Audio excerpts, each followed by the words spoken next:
Welcome to my video on my old Brno Model 5 that I've recently acquired.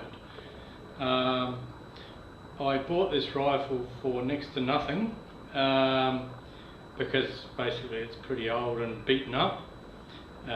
It was missing its bolt and its magazine, but the reason I bought it was because I had a spare action with a bolt in it in my parts box, and so I was able to get the bolt from that. So any rifle, whether it's new or old, there's four things it really has to do. If it's a repeater, it has to feed, it has to fire, it has to extract, and it has to eject. And this is a great old rifle, but it had issues in all four of those elements. Now, the Brno Model 5, you may or may not know, it's one of the more unusual models of the Brno 22 rifles. The action, this one was made in 1958, or proved in 1958. I believe they were made from about 1956 through until the early 70s, somewhere 73 or something like that. So this is a fairly early one. Now the actual action, receiver and bolt are basically the same as the Brno Model 2, which has become the CZ ZKM 452. There's a few minor differences, but to all intents and purposes basically the same action. The barrel on the Model 5 is only about, I think it's 23.5 inches. You can see there. So it's shorter, a little bit heavier than the barrels on the Brno Model 1s and 2s. The rear sight arrangement's got this nice little leaf sight arrangement, with the middle one set at 50, back one set at 75, and front one set at 100. Set into this little thing that's part of the actual barrel, and the side is dovetailed into it. So that's the same as the Model 1. Model 1 and Model 5 have that. At the muzzle end, you can see this one's got a little foresight that comes in from the front. Stock is basically very similar to a Brno Model 2. Butt plate, not in very good condition this one I'm afraid, but plastic butt plate with the C. The early Brno, just the Z. The early Brunos just had a Z, and then later butt plates, when they're made by CZ, actually have a C with a Z in the middle, so they're slightly different. But yeah, that butt plate's had it. You can see the stock's cracked through the action on both sides, so that needs replacing.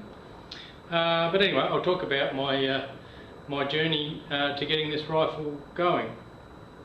Now, the first thing I had to find was a magazine. I knew that the magazines are all the same in all these rifles in 22 long rifles, so I got myself a new CZ made metal. Unfortunately, they have a plastic base plate, but they're a good magazine. Fits in there, put it in the right way, it'll help. So it fits in there fine. Both this screw and this screw, well actually this screw was there, but it was all mangled. This one was missing. So I got these screws. These are from CZ. They're just the screws from a Brno, from a CZ 452. Now this old bolt I had is out of an old Brno Model 2 that was an old wreck that someone gave me at one stage. It was just getting thrown out, so I thought I kept it, never know, and sure enough, came in handy. I pulled it apart and I blued the bits that are blued. I blued, polished them and blued them, so it's kind of come up pretty good. So, so that bolt goes in there fine. Now, so we put the magazine in there.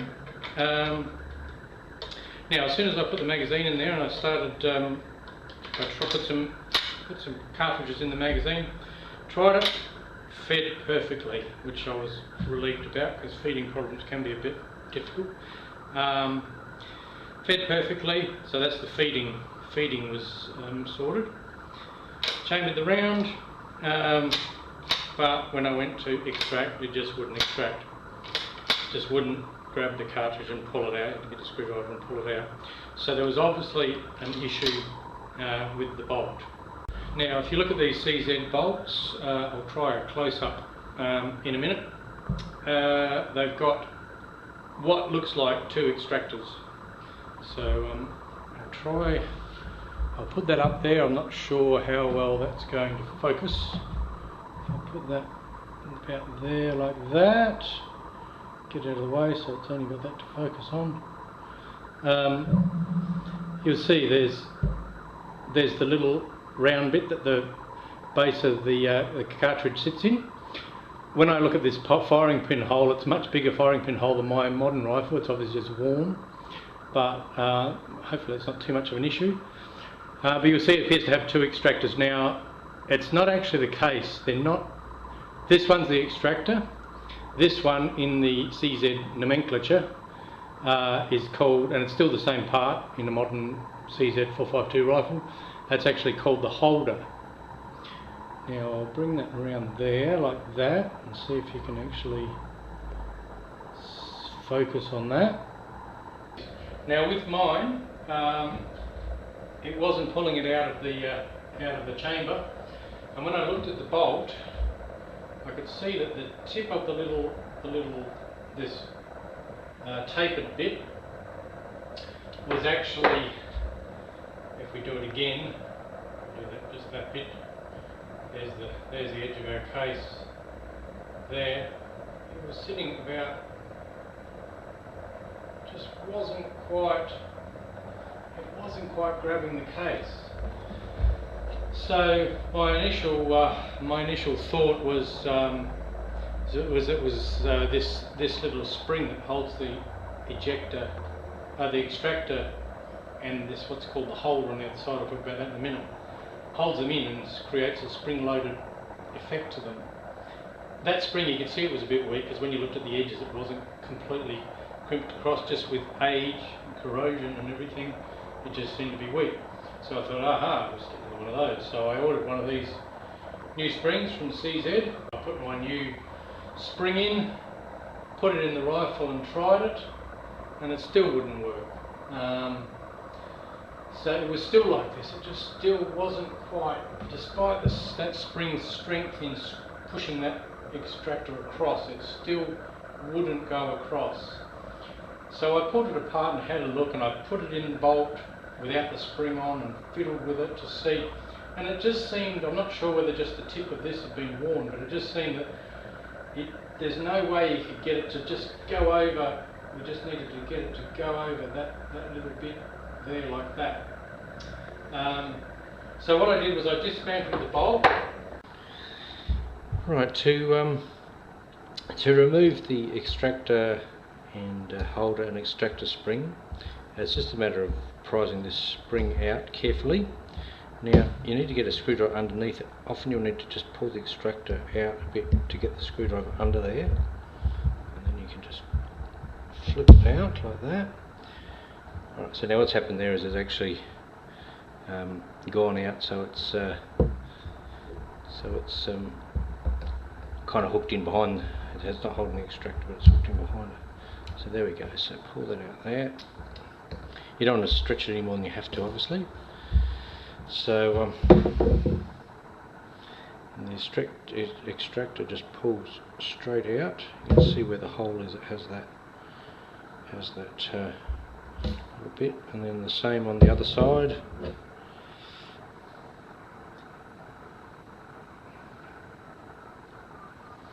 Like that. And there we go. Now you can see, if you can see, we'll see if I can, actually I'll just zoom out a bit.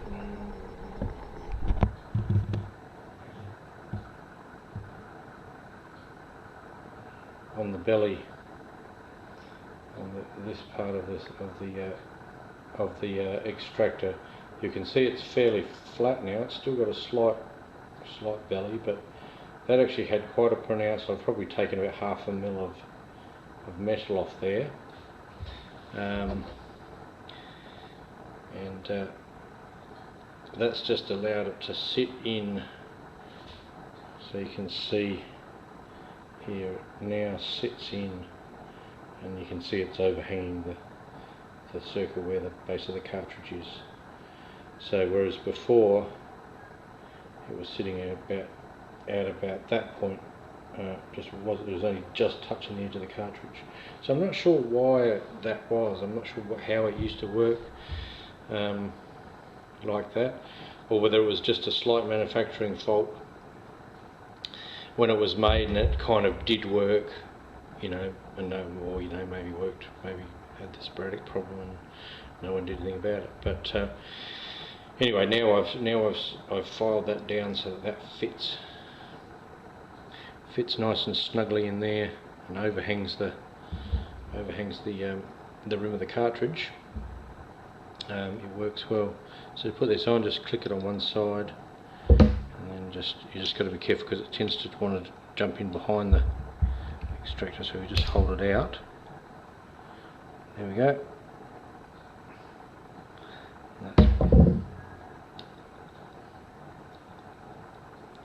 That's back in place. And in fact, instead of being a straight line, this one, I found mine had a slight belly on it, like that. And what was happening is where it was squashing here, which was back about here somewhere, was tending to have a leverage effect and was pulling the tip away from the tip of the cartridge. So I just got this in the vise, and I just carefully filed that, made sure I didn't take any off here, and I just filed that so that it was fairly straight. Just filed that belly out of it, put it back in, and it's extracted perfectly since then. So I fixed the extraction, so now we've got it feeding, we've got it extracting. So I put the bolt in the rifle, pulled it back, extracted the cartridge beautifully, but then it wouldn't eject it. The cartridge just stayed. It just slipped off the back of the bolt, and it just stayed in the chamber. So there was some issue with ejection. So before we go into that, I need to talk about what looks like, this little thing.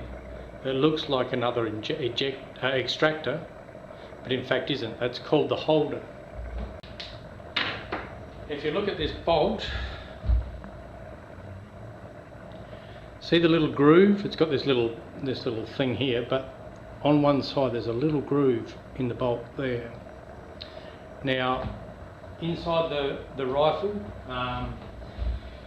is a little protuberance that actually rides inside that groove, or stays in one spot really, and the bolt comes back. So as the bolt pulls the cartridge out, so it sort of looks like that. You can see it, instead of having a straight across angle, it's got a kind of a 45 degree angle. Now the idea of that is, and this of course this is spring loaded too. Both of these are being held by this spring that goes across the bolt, pushing him in. So this is grabbing the cartridge. This is kind of grabbing the cartridge butt with this 45 degree. So that's sort of what it's shaped like. This 45 degree thing here. Now, as it pulls the cartridge out, it's kind of about, as the bolt comes back, it's at about this point. It actually catches the back of the cartridge. So as you pull it out, this holder then slips off the side of the rim on its side, but the extractor, of course, is still gripping the cartridge, so that tends to spin the case, the empty case, out that way. Alright, so you can see there, oops, leaning against the table, you can see that little groove there. So that's where it actually hits the back of the case. This spring-loaded holder clips over the in and releases that side of the case, and the case spins out this way. Alright, here we are, and I'm going to show you how to remove the ejector from the CZ Brno rifle. So we'll just take the stock off first.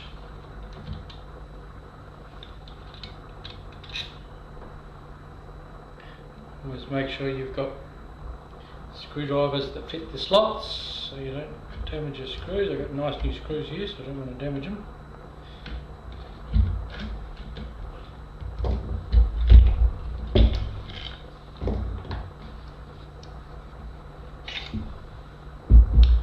There we go. Right, so here we've got our magazine holder. Now this is a bit tricky because I've got these screwdrivers I've got big fat bit at the bottom, so it's a bit hard to remove these screws that are close, but I can do it.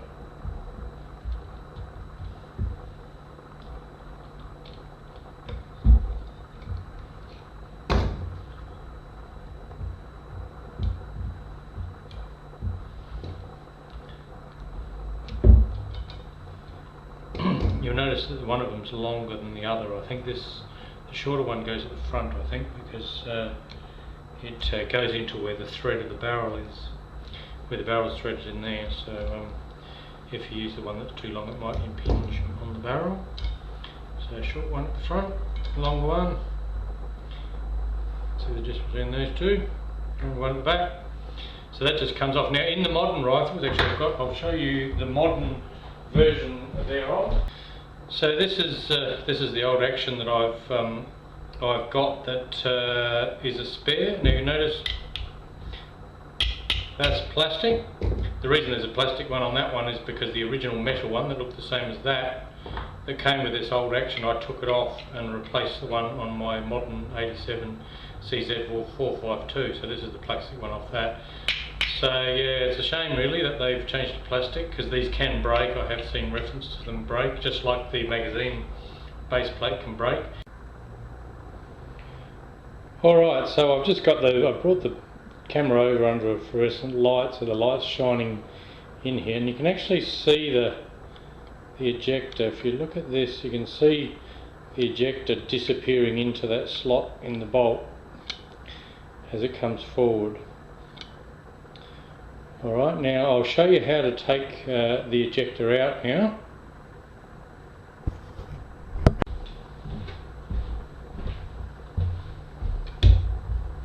Right, so we've taken the stock off and the magazine holder. Now this whole part here is the ejector, and as I said, it's actually in underneath the barrel. So what you do, which I'll just take the bolt out. Get the action like that. Now I've got a screwdriver here now, it's a little bit better than what I was using. There we go, that got it. It's not very tight. Even when I took it out of the the rifle where it had been for 60 years, it wasn't that hard to get out. So we'll just give it a wiggle around and it will fall out with the back of the action. And there it is. So it actually goes, the action's that way, it actually goes this way, so the bolt's coming in from this side. There's the slot where it's riding in the bolt, like that.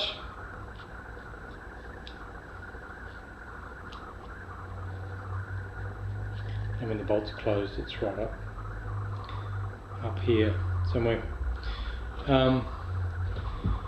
Now if we I'll get the other one and I'll show you the comparison. Alright, so I've got two of these. This is the original one out of the Model 5. This is the spare one that I had out of the out of the action, and I don't know if you can sort of see whether I can get this to focus. It may be easier to turn it around this way.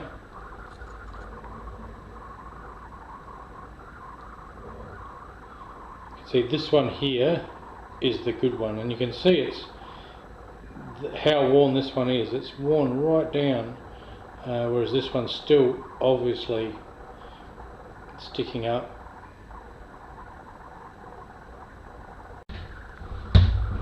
Right, so to replace that ejector, just sort of I've wiggled it in the back of the action. Get it in the bottom so it's level with the magazine. Magazine holder. Stick a punch in the back, and you can just tap it.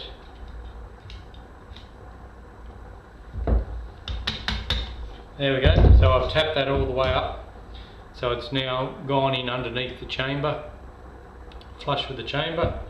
The other thing you do to push it in place, or what you probably should do anyway, is make sure the bolt will close, is put the bolt in, close it, so that's going to push it right up the front, and then we can put our magazine holder back in place. So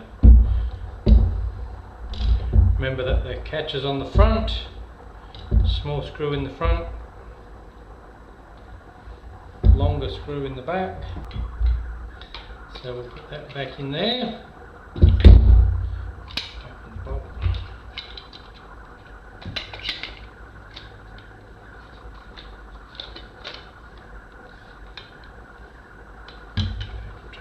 Right out, I think. That looks better.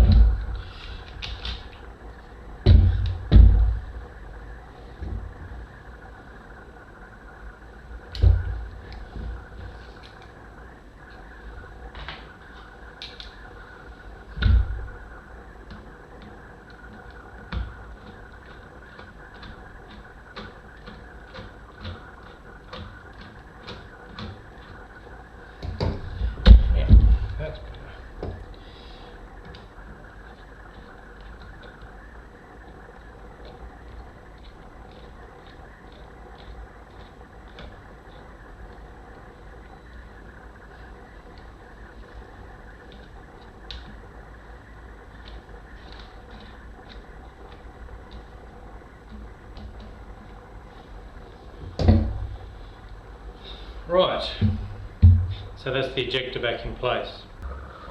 Right, so I took the rifle, once I got it extracting and ejecting, I took the rifle down the range this morning to try it out.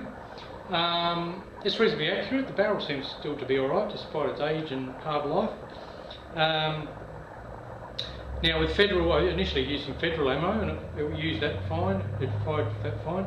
But as soon as I ran out of that and changed to 2 types of Australian-made Winchester ammo, I started getting misfires, light strikes on the rim, and with the Australian-made T22 in the yellow box, it basically wouldn't shoot it at all, just constantly misfiring.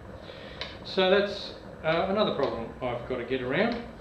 Now, I didn't mention before, when I bought the new parts, a new spring and a few bits and pieces for this rifle from CZ, I actually got a new striker spring from a modern rifle. So I've had a bit of a look at this bolt. I've looked inside it. I mean, there's a little bit of brown rust mark, but there doesn't seem to be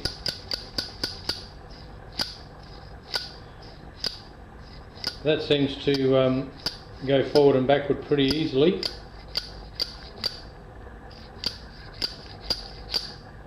So there doesn't seem to be any anything slowing that down. When I got this rifle, it misfired quite regularly with the original spring, and I was getting some new parts. I needed to replace this spring here because of the extraction problem. So I thought, well, I'll get a replacement mainspring while I'm there. So I got a CZ, original CZ mainspring, and I swapped them over, and I found that the rifle misfired even more often, especially with some types of ammo. So then I thought, well, maybe I'll get one of these aftermarket mainsprings I had seen on the net for the rifle. I had a look on YouTube. There's a guy on there called who has a username of Yo Dave, Y-O Dave, or it might be actually former Yo Dave now. But anyway, if you just do a search for Brno Springs, you'll find him. He's in Canada. I did find a couple of other places in the US that made replacement mainsprings, but you know, the springs were, you know, whatever, $5 or $10, and they wanted $30 postage just to post it to Australia. So whereas this guy in Canada was actually reasonable. I think the postage was only $7.50. So so yeah, it only cost me about less than $20 to get a new spring. Now I noticed that he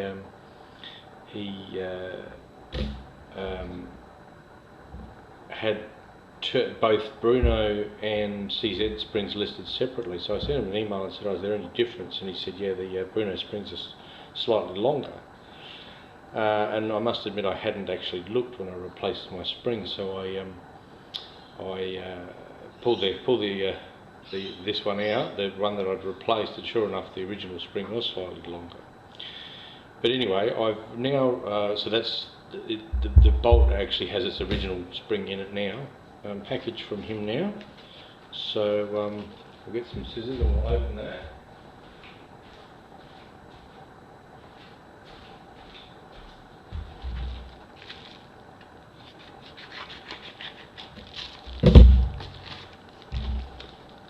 There we go, Yo Dave's Brno. So you notice he's got it for Brno 1, 2, 3, 4 and 5.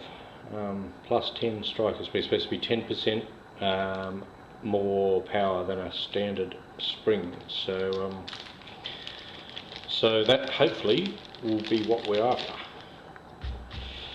So yeah, and if you look at that now, that's a brand new CZ factory spring. You can see there is a little bit of difference in the length. I'm holding it flat at the bottom. So yeah, I mean, it's probably another 6 mil or something longer, that one. So that would explain why the factory spring. I feel a bit stupid. You know, of course, I should have measured them when I first pulled it apart, but I assumed that, you know, because the actions and bolts and everything looked the same, it'd be just a matter of pulling one spring out, putting a new factory spring in, that'll fix it. But it wasn't the case. So anyway, now when I do this, I do notice that the back of this bolt, this part here, compared to my 87 CZ made rifle, is slightly different. The other one has this is actually slightly recessed. Anyway, I just use a lead projectile to push down on. I'd imagine this new one's going to be a bit hard to put in if it's 10% stronger. I actually got to decock it. I always forget to do that, because that one's not that hard to push in, to be honest. Alright, so there's the original. Let's look at all these. So there's the original. There's the new Yo Dave one. So yeah, you can see this is the original spring. There's the Yo Dave spring. It's the blacker one in blue, and there's the factory CZ. Anyway, let's go again.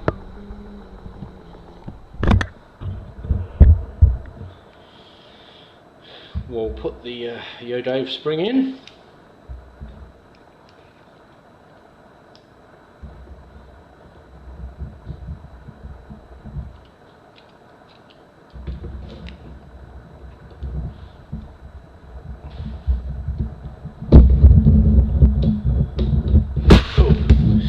I must say it is rather stiffer. It should be a good thing once we finally get it in.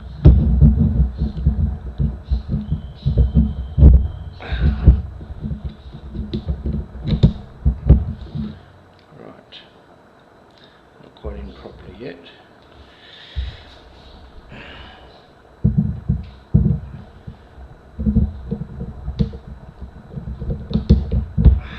That's got it. Yeah, actually, in copying that bolt, that is stiffer than the other springs, so it must be made of possibly a slightly stiffer type of steel. So anyway, let's put it in the rifle and give that a go. Alright, so what I've done is I've actually got some of these Winchester, Australian-made Winchester T22s, which are the ones which are the most troublesome as far as misfiring, or have been. And I've just got 5 of them, because I found in general it's been misfiring at least 1 in 5 shots, if not. On the CZ factory spring, it was misfiring probably 9 in 10 shots. So yeah, so if it'll fire off the primer of all these, well, that's going to be a good start. But of course, I won't really know until I go to the range and try it. So we'll just put that in there, which is a bit fiddly.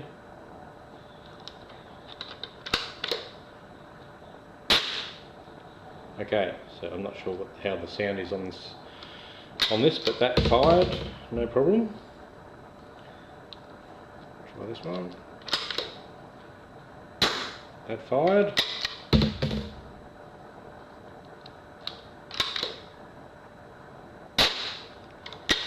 And that fired.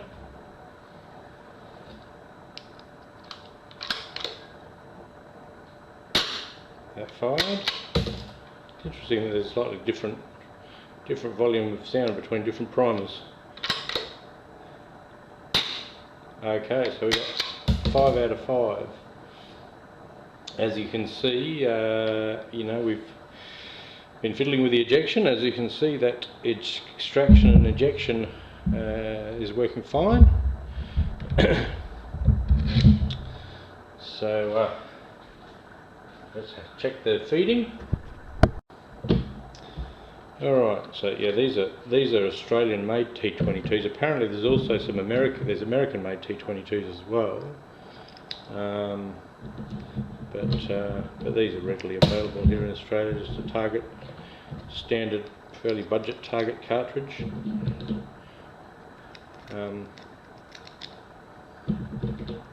But yeah, the Winchester, these and some other, I've got some Z longs,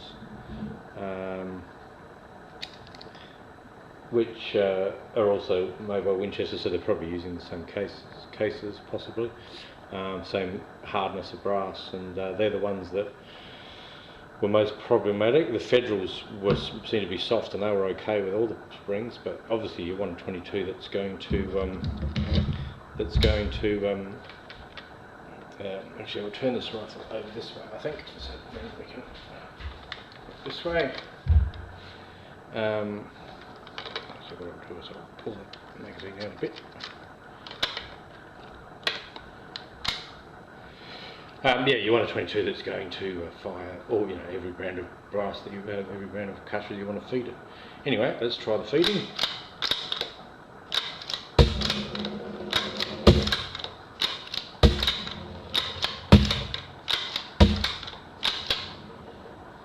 There we go, so feeding's perfectly. So there we have it. There's my Brno Model 5, which I bought for $50, minus the bolt and magazine. The magazine cost me about $35, and the bolt I already had. As you can see, the stock has completely had it, cracked and knackered, but the bluing and metalwork and everything is fine. This rifle fires perfect. I took it to range the other day and it was reasonably accurate. It's only with open sights, but so yeah. So now my next project will be to buy a semi-inletted stock blank and fit it. So I might even do a YouTube video on that when we get to that point. So thanks for watching.